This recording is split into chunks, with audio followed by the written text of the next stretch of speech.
I'm interviewing Emerson. They are 27, and the date today is December 6th. And I've known Emerson now for about a decade. I've lived with him for over 2 years. And so for my sociology class, I have to do an in-depth interview about cultural identities, specifically what it's like growing up as a first-generation American and navigating between cultures. I wanted to ask you because I respect your perspective and I think your experiences would help people understand the topic on a deeper level. Everything you share is just for my assignment, and you don't have to answer anything you're uncomfortable with. I'm basically trying to learn more about how people maintain their traditions, adapt to new social norms, and deal with things like assimilation or discrimination. So, I guess we'll start off with some type of early experiences and identity. So, I guess the first question I have for you is, do you feel more Mexican, more American, or like a blend of both, and why? I would say I'm probably labeled as Mexican American, American born here without forgetting my Mexican roots, as it was always very important part of my culture and especially in growing up. It was always making sure that I've never forgot where I came from, but also understanding that as an American, the privileges that comes with it and opportunities are different than those coming from Mexico. Cool, perfect, thank you. And then the next question I have was, what were moments you realized, oh wow, I'm different from other kids around me, and when?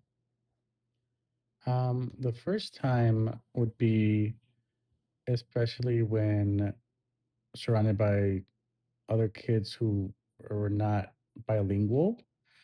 The first situation was being able to not only exist in both worlds in different languages, but having to translate for my parents or for others into English or Spanish, while other kids having no recollection or understanding of ever having to do that for their parents. Hmm, yeah, I never thought of it like that either, too, actually. Cool, thank you. All right, the next question on identity here we have is, did anyone ever judge you for leaning too Mexican or too American, whether it be from your family or friends, and how did it affect you? Yes, multiple times, especially from my Hispanic side, uh, having the incorrect accent or having the incorrect pronunciation of certain words was constantly labeled as not fully understanding the Spanish language, and vice versa in English. Whenever I would say Spanish enunciations or Spanish exclamations that I just grew up with among English speakers, it would always seem as a very obvious sticking out uh, that it was not an English word that I was using to express myself with. Okay. All right, thank you. The next topic we're gonna do is assimilation and parental influence. So, my next question is, do you think your experience of assimilation was something you chose or something forced onto you? A combination of both, forced because it was a necessity since I was the only one with opportunity for education. So I would have to be an important part of translating documents, translating important conversations, and at a very early age, having to assist with legal matters or adult matters to help my parents understand things and as well as helping any other official understand where my parents were trying to explain themselves from. In a sense, it was expected of me to help them with those certain situations. So it was forced, but out of necessity, not so much out of um, demand. Hmm. I guess people don't.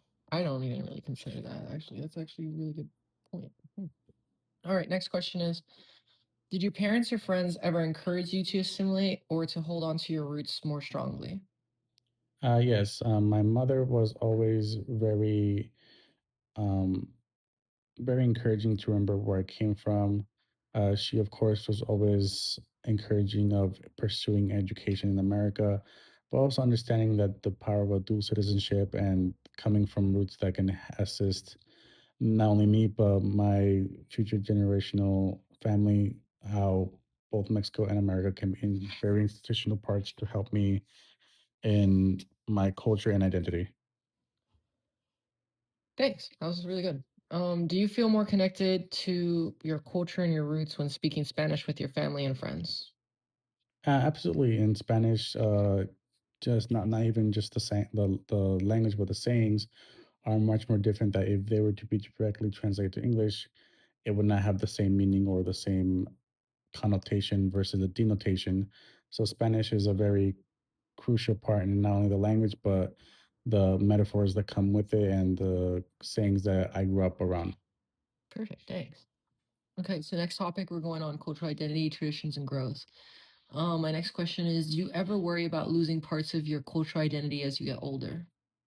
Yes, especially with um, the more religious side of the culture, being part Aztec and Mayan, that culture has been more lost through generations, especially since in America it is not as available for that culture to be explored or experienced. And as I continue to grow older, it seems more the immediate religion or practices I was raised with are the only ones that are acceptable or available versus the ones that are part of my culture and ancestrally. That's kind of crazy because I'm related to them too, and I never even really considered their religion that much. So, good point. Next question I have is: do you plan on passing these traditions down if you ever have kids slash a partner? I do because it is an integral part of my culture and identity. Especially the language is something that I encourage and expect from my future family members and partners to not only encourage but be happy to engage and learn because it's integral to my identity, integral to my family. So being part of that is not only something I'd want to share, but I'd want them to experience with me as I continue to experience it myself. Perfect. That was a great answer. Next question is: do you ever feel embarrassed or proud of your family tradition in front of non Latino friends?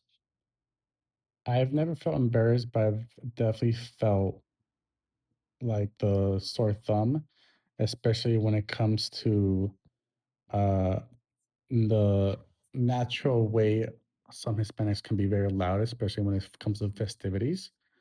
Some cultures tend to be much more tame and quiet, while in my culture, expression of being loud and happy are not only encouraged but expected, especially during festivities, during celebrations, and during the general community.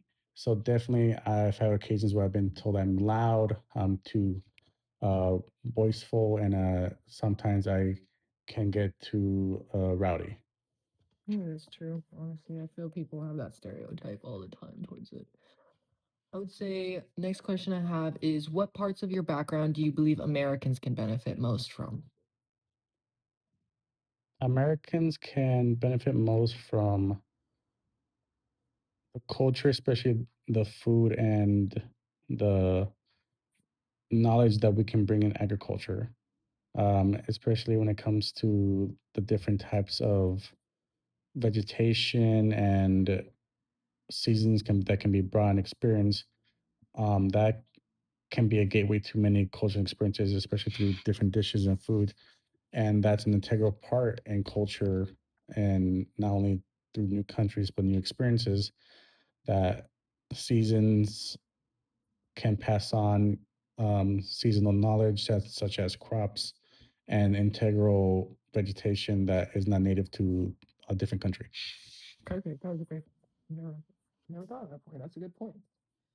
All right. And then lastly, on this topic, are there any traditions your family stopped after moving to the US? If so, why? And did it ever affect you? Yes, some traditions that they did stop, they're formerly known as posadas. They stopped those because it was not a common thing among non Hispanics. In the tradition of a posada, it's similar to Christmas caroling where they would go to doorsteps singing. However, instead of just the singing, it is part of the implementation that they would enter the home and share a meal, which is not a common thing, especially in a neighborhood that is not close knit or know each other very well. It is essentially going to a stranger's home but that is a tradition that my parents did stop because of the fact that they did not have a big enough community that were open to that tradition. Wow, I actually didn't know. That was great. Next topic we have is stereotypes and resilience. So it says, when have you experienced discrimination or stereotyping, and what still affects you today? One ongoing gag, I would say, not something so much as I see as discrimination, but something that is a common thing that happens. I constantly get mistaken as either a worker at any supermarket, uh, grocery store, or any other um, common store where Hispanic workers are at.